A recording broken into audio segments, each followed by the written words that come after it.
ओम शांति। आज बाबा के 31/5/21 के महावाक्य हैं। मुरली का टाइटल है मीठे बच्चे, यह दुनिया कब्रिस्तान होने वाली है, इसलिए इससे दिल नहीं लगाओ, परिस्तान को याद करो। बाबा ने कहा जहाँ जाना है, जैसे दुनिया आनी है उस तरफ बुद्धि योग लगाओ, उसको याद करो। बाकी कब्रिस्तान तो ख़त्म होने वाला है। प्रश्न है, तुम गरीब बच्चों जैसा खुशनसीब दुनिया में कोई भी नहीं, क्यों? तुम गरीब बच्चों जैसा खुशनसीब दुनिया में कोई भी नहीं, क्यों? उत्तर, क्योंकि तुम गरीब बच्चे ही डायरेक्ट उस बाप के बने हो जिससे सद्गति का वर्षा मिलता है। गरीब बच्चे ही पढ़ते हैं। साहूकार यदि थोड़ा पढ़ेंगे भी तो उन्हें बाप की याद मुश्किल से रहेगी।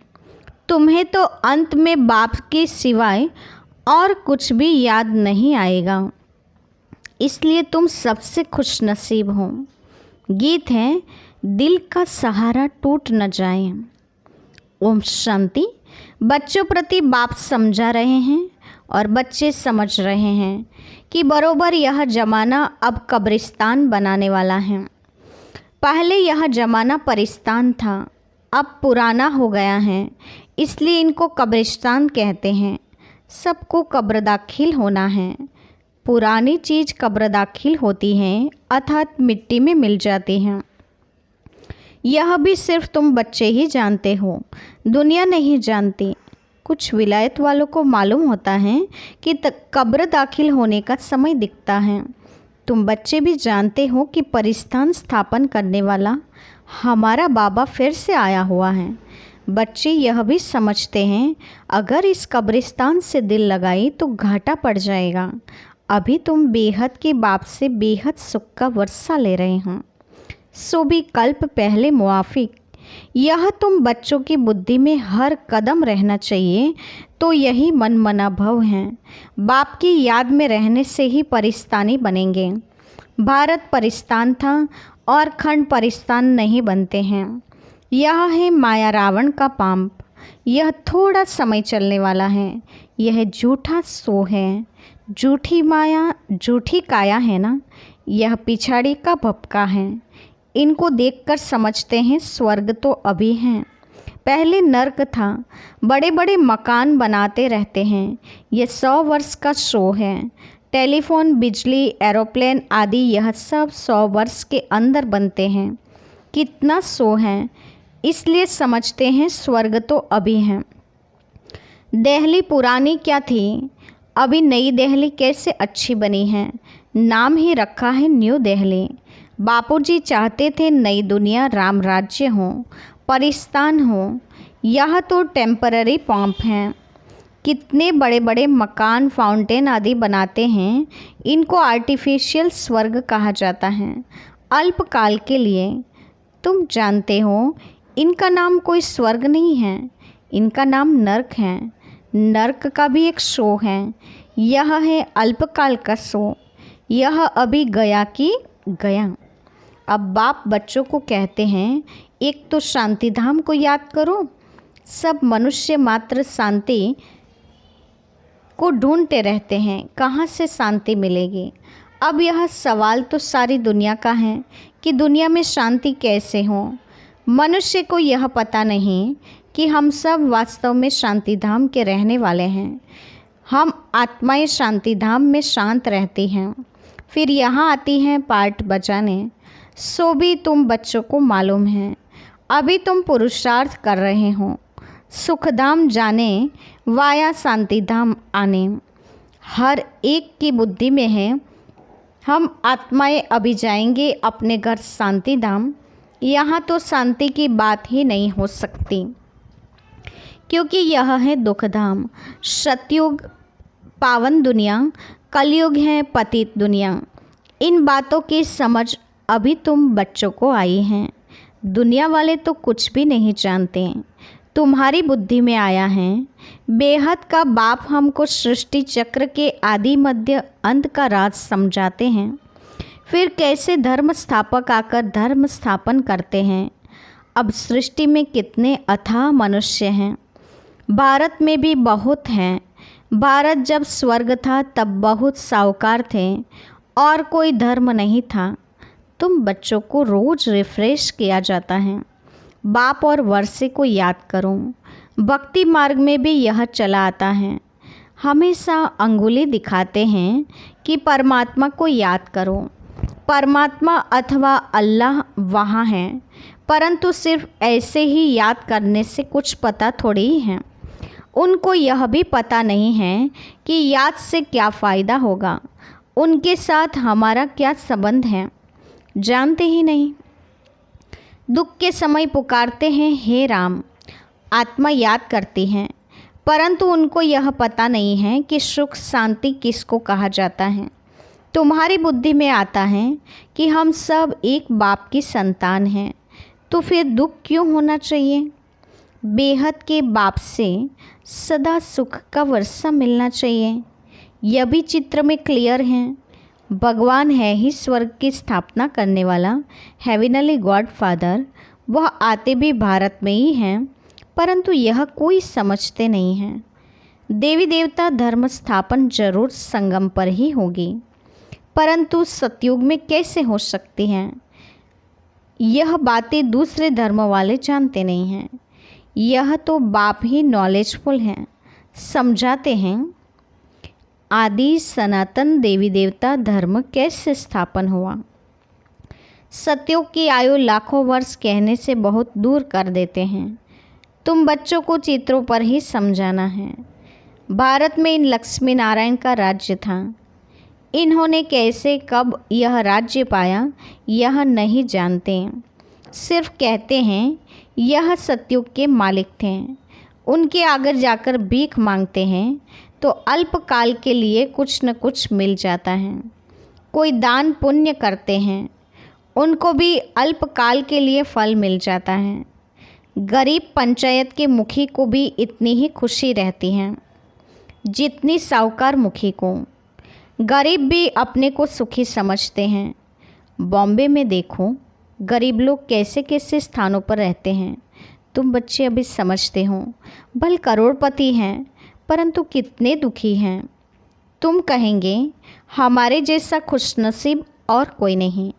हम डायरेक्ट बाप के बने हैं, जिससे सद्गति का वर्षा मिलता है। बड़े बड़े आदमी कभी भी उच्च पद पा न सके। जो गरीब हैं वह साहूकार बन जाते हैं। पढ़ते तुम हो, वह तो अनपढ़ हैं।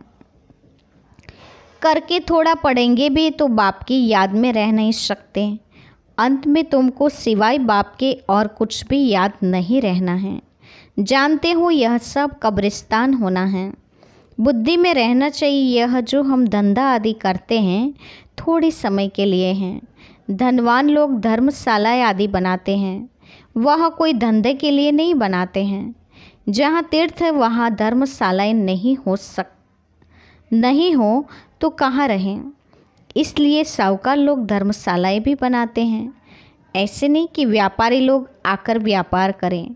धर्मशाला तीर्थ स्थानों पर बनाई जाती हैं। अब तुम्हारा सेंटर बड़े से बड़ा तीर्थ हैं।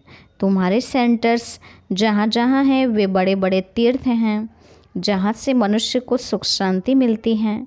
तुम्हारी यह गीता पाठशाला बड़ी है, ये सोर्स ऑफ इनकम है। इससे तुम्हारी बहुत आमदनी होती है।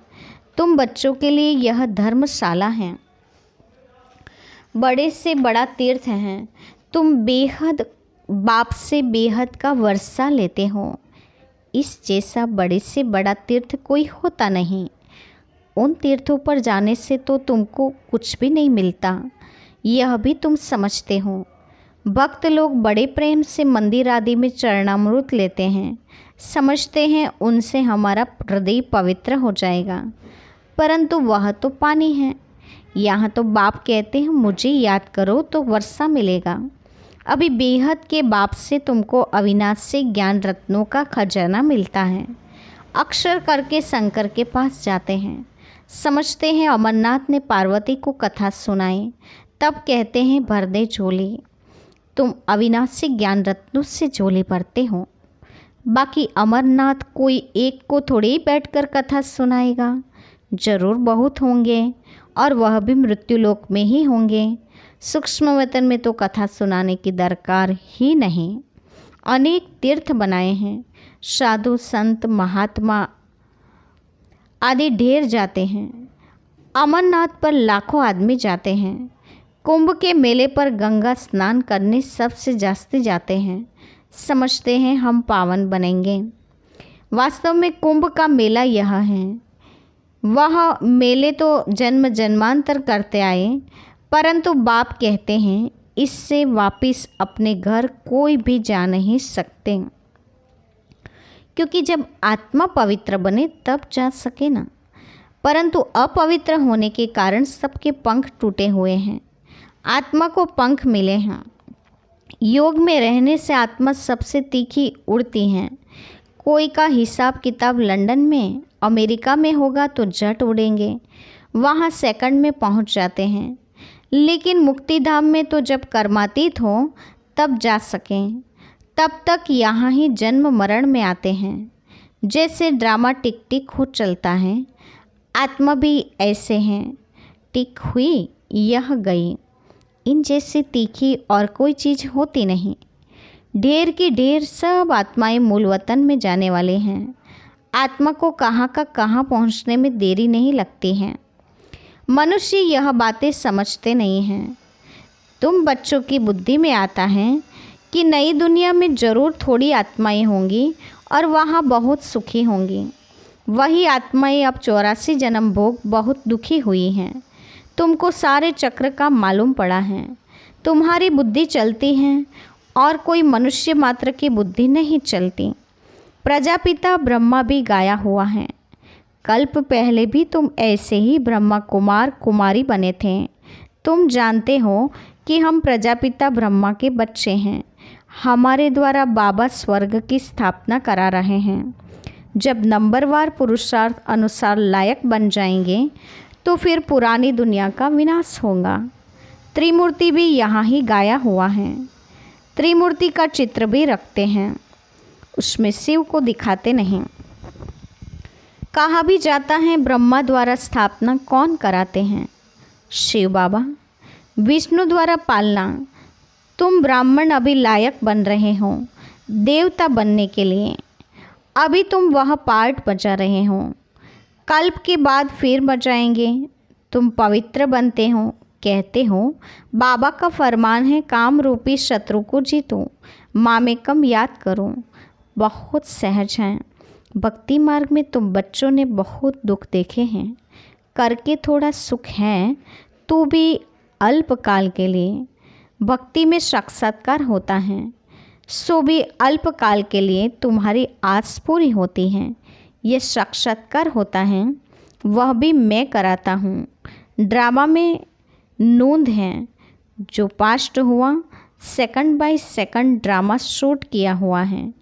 ऐसे नहीं कहते हैं कि अब शूट हुआ, नहीं, यह तो अनादि बना बनाया ड्रामा है। जितने भी एक्टर्स हैं सबका पार्ट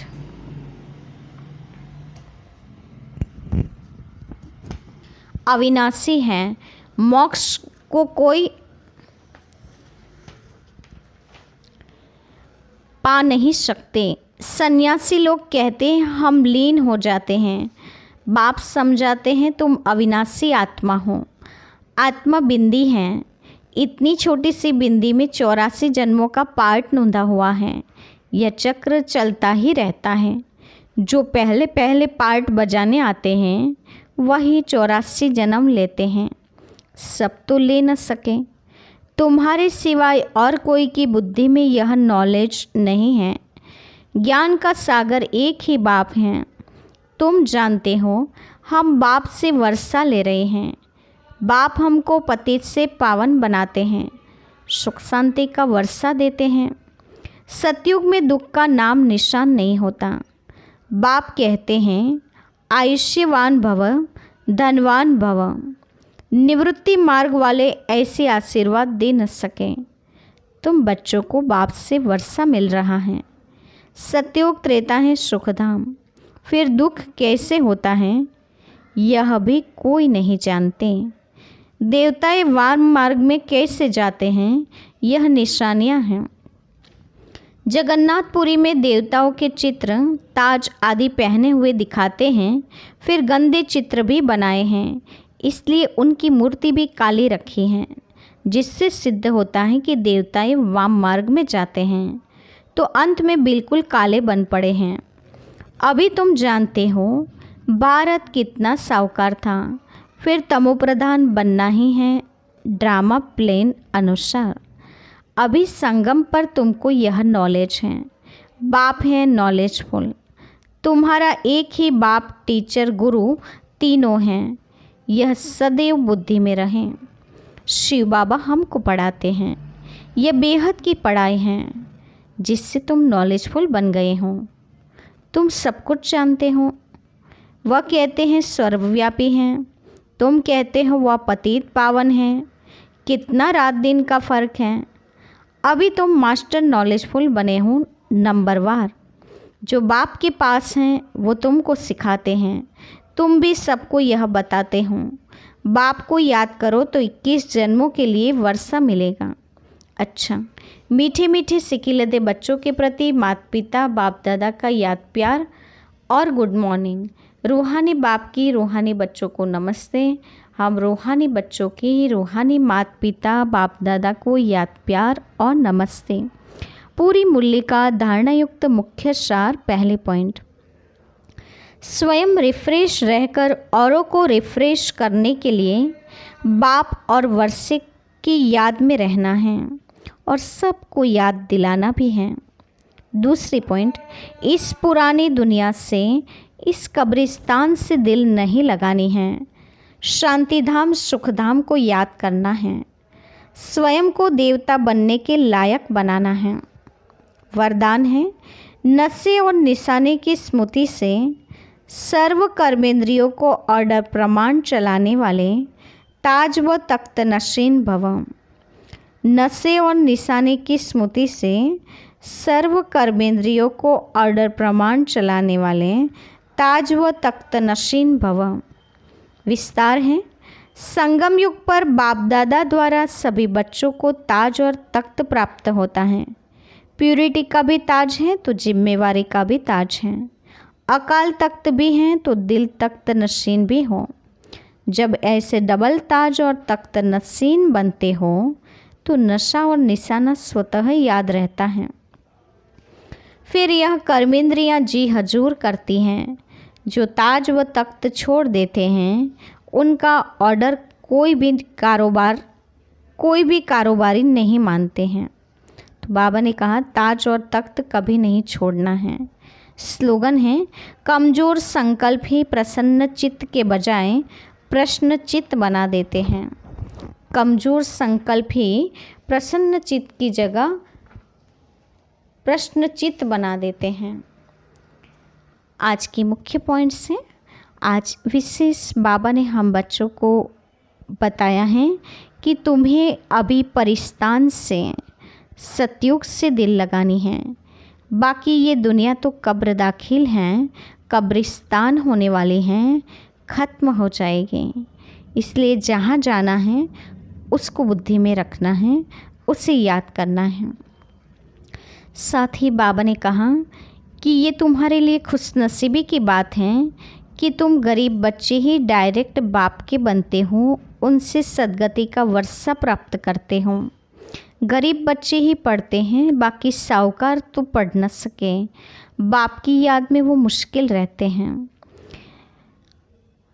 बाबा ने कहा तुम गरीब बच्चे ही पढ़ाई भी पढ़ते हो, याद भी करते हो, तो अंत में बाप की याद में शरीर छोड़ेंगे, तो ये भी एक खुशनसीबी है। बाबा ने कहा ये पुरानी दुनिया कब्रिस्तान जो है ये झूठा सो है, ख़त्म होने वाली हैं। झूठी माया झूठी काया है, ये माया का पांप है। इसे आर्टिफिशियल स्वर्ग कहते हैं, वो भी अल्पकाल के लिए। तुम्हारी बुद्धि में तो शांतिधाम होना चाहिए, शांतिधाम को याद करते रहो। साथ ही बाबा ने कहा तुम बच्चे ही याद करते करते सतयुग के मालिक बन जाएंगे। बल यहाँ दुनिया में कितने भी करोड़पति हैं लेकिन बहुत दुखी हैं। अभी तो तुम डायरेक्ट बाप के बनते हो, जिससे सद्गति का वर्षा मिल जाता है। बाकी बड़े आदमी कोई ऊंच पद प्राप्त नहीं कर सकते हैं। बुद्धि में रहना चाहिए कि हम जो धंधा आदि करते हैं वो भी सब थोड़े समय के लिए हैं। साथ ही बाबा ने कहा, अमरनाथ बाप अभी तुम आत्मा रूपी पार्वतियों को अमर कथा सुना रहे हैं, तो जरूर यहाँ मृत्युलोक में ही सुनाएंगे। कोई एक पार्वती को कथा थोड़ी सुनाई। तुम सब आत्मा रूपी पार्वतियाँ अभी मृत्युलोक में शिव से ये अमर कथा सुन रहे हों। बाबा ने कहा, अमरनाथ पर तो जैसे लाखों आदमी जाते हैं, कुंभ के मेले पर भी गंगा स्नान करने सबसे जास्ती जाते हैं, समझते हैं कि हम पावन बन जाएंगे। लेकिन बाबा ने कहा, मेले में तो जन्म जन्मांतर गए लेकिन पावन तो बन न सके। बाप ही अभी वापस घर जाने की, पावन बनने की युक्तियाँ बताते हैं। बाकी तुम्हारी या अन्य कोई की बुद्धि में ये बात बैठ नहीं सकती हैं। साथ ही बाबा ने कहा, बाबा का फरमान है, काम रूपी शत्रु को जीतो और मामेकम याद करो। भक्ति में साक्षात्कार होता है। अल्पकाल के लिए आशा पूरी होती है, लेकिन वो साक्षात्कार कराने वाला भी बाप हैं। बाबा ने कहा, भक्ति में देवी देवताओं के बड़े गंदे चित्र बना दिए हैं। इससे सिद्ध होता है कि देवताएं वाम मार्ग में जाते हैं, इसीलिए उनकी मूर्तियां भी काली बना दी हैं। भारत तो बाकी कितना सुंदर था, लेकिन अब तमो प्रधान बना है ड्रामा प्लेन अनुसार। अभी बाप उन्हें स्वर्ग बनाने के लिए आए हुए हैं। बाबा ने कहा, तुम अभी मास्टर नॉलेजफुल बने हो, बाप से सारा ज्ञान समझ लेते हो। बाप को याद भी करो और 21 जन्मों का वर्षा भी प्राप्त करो। बाबा ने कहा, नशे और निशाने की स्मृति से कर्म इंद्रियों को ऑर्डर प्रमाण चलाएंगे तो ताज और तख्त नशीन बन सकते हैं। बाकी कमज़ोर संकल्प से प्रसन्न चित्त नहीं बन सकते हैं। कमज़ोर संकल्प प्रश्न चित्त बना देते हैं। इसीलिए हमें कमज़ोर संकल्पों से मुक्त रहना है, तभी प्रसन्न चित्त रह सकते हैं। अच्छा, ओम शांति।